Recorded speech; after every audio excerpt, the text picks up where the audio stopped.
Why on earth does God need my money? God can do anything. He can create planets. You're telling me he needs my money? Yeah. You know what? He does. I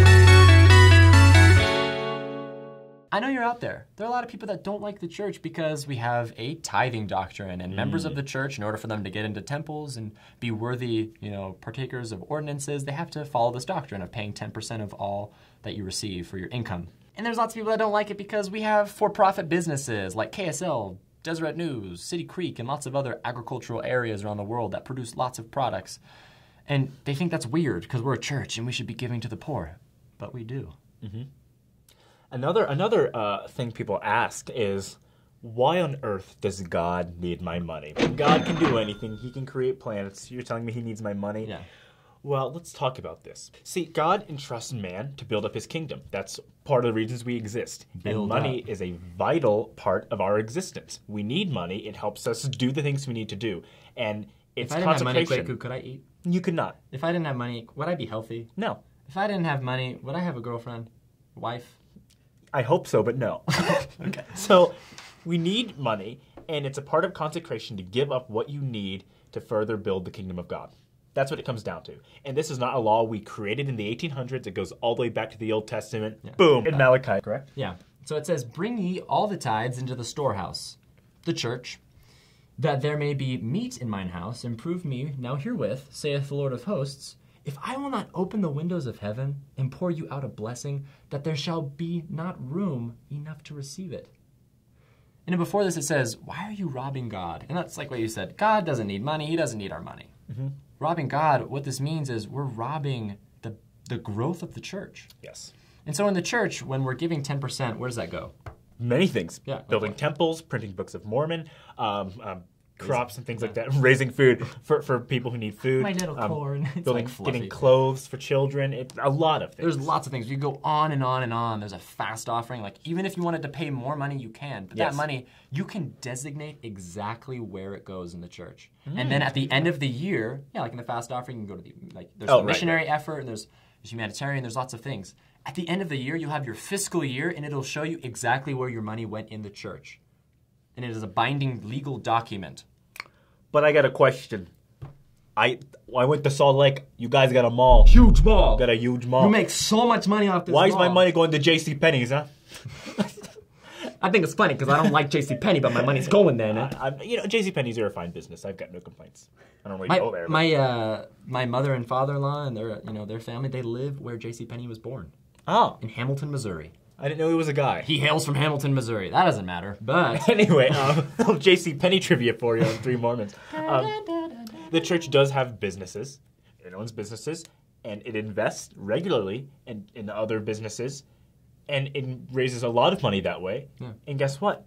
We build up the kingdom of God with that money. Yeah, and we also pay employees with that money. So it's not like there's some dude in the back curtain that's like, give me the money. Mm-hmm. No, this money is being delegated to employees. This money is being delegated to those that are serving, taking time off their jobs so that they can build up the kingdom of God through humanitarian, missionary work. Yes. So, the church gets a bad rap for these things, but why? And I understand you're going to give me a huge reason on the comments, and that's great. Please write that down. They're coming. Yeah, they're coming. We're going to talk about tithing. But what's important is to remember that you're building up the kingdom of God. And let's talk about this compared to other churches, because there's nothing wrong with other churches raising money at all.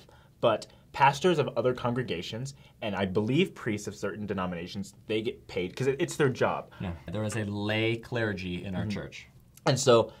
our money that we're raising isn't going to the local bishops to just, help them, If it pay were, their rent I would have like a serious issue with that. But that's not what's happening. Yeah. This is an important part I want to talk about right here. In Malachi, there is a blessing for paying tithing. We've talked about, where it goes, why we pay it. Number one, it's a commandment from God. Yeah. Okay? So that's why we follow it. But there's a reason behind this. I'm not just going to say, I follow it because it's a commandment. Here it says...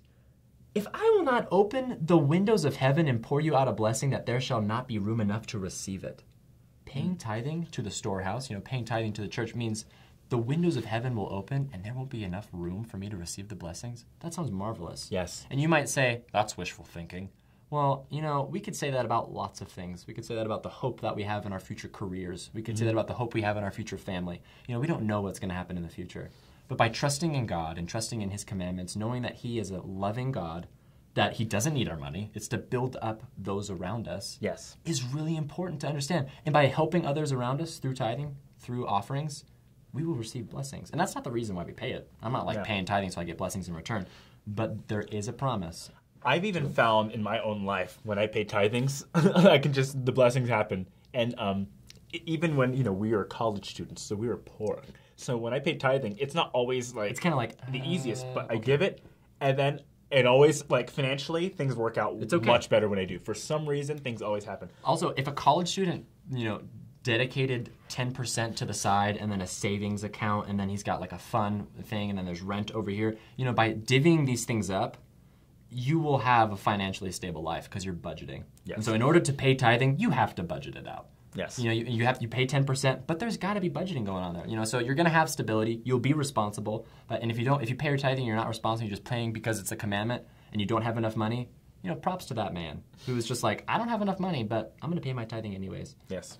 Lots of people have questions of how do I exactly pay my tithing, and the church, offers various ways to do that. I know my friends who pay it through stocks, and the church has a system set up to show them like this is the amount of stock that is equivalent to this amount of money. And so this is 10% of all your income. You can pay it, at the beginning of the year. Some people say I need to pay it every single month. As long as you are paying 10% and you're following the law, I think you're fine. Mm-hmm. And you know what? We have many successful people in this church, people who make a lot of money, and they could pay more than 10%. But the church says the law is 10%. We just need 10. And whether you want to pay it from your gross income or your net income, the church isn't going to tell you which one. It's just being guided by the Spirit and wanting to follow the commandment with a pure heart, wanting to do what's good. Yeah. It's pretty great. It's pretty simple, and it's awesome. So pay your tithing, kids. If you don't, I'll come find you. Hey, Bishop, what happens if I don't pay my tithing? We got you heard Quakuel? So he's going to come after you. I'm just imagining, like, you're the bishop sitting at his desk, and the kid asks, and you're just like, Quaku, and you just go...